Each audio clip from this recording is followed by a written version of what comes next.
Hi viewers, మనం వచ్చేసి సాయము సాధన పత్రము 10 వర్క్షీట్ 10వ వర్క్షీట్ చూస్తూ ఉన్నాము.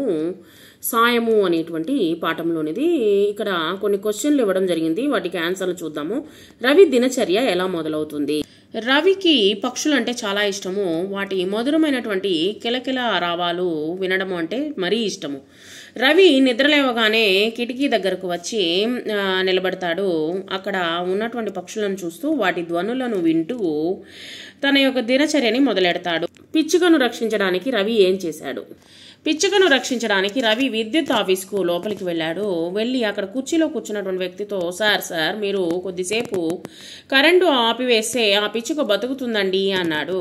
పిచ్చుక ఇరుక్కుపోయినటువంటి సంగతి తెలిపాడు. వెంటనే ఆ వ్యక్తి, నువ్వు ఇంటికి వెళ్ళు, నేను మనిషిని పంపుతాను అని చెప్పాడు. విద్యుత్ పని వాళ్ళు పిచ్చుకను ఎలా రక్షించారు? విద్యుత్ పని వాళ్ళు పిచ్చుకను ఎలా రక్షించారు? విద్యుత్ పని వాళ్ళు ఇంకొక వ్యక్తి నిచ్చెనను తీసుకొని వచ్చారు. ఒక వ్యక్తి నవ్వుతూ, విద్యుత్తుని ఆపివేశానులే, పిచ్చుకను రక్షిద్దాము, నువ్వు కూడా రా అని అన్నారనమాట. వచ్చిన వ్యక్తి నిచ్చెన వేసుకొని పిచ్చుక కాలును తీసి విడిపించాడు. కిందికి దిగి వచ్చి ఆ యొక్క పిచ్చుకను రవి చేతిలో ఉంచాడు.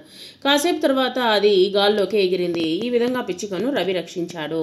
రవి పిచ్చుకను సాయం చేశాడు కదా, మీరు ఏ పక్షినైనా జంతువునైనా లేదా ఎవరికైనా సాయం చేశారా? మేము జంతువులకు పక్షులకు సాయం చేశాము, మనుషులకు కూడా చాలా వరకు సాయం చేశాము.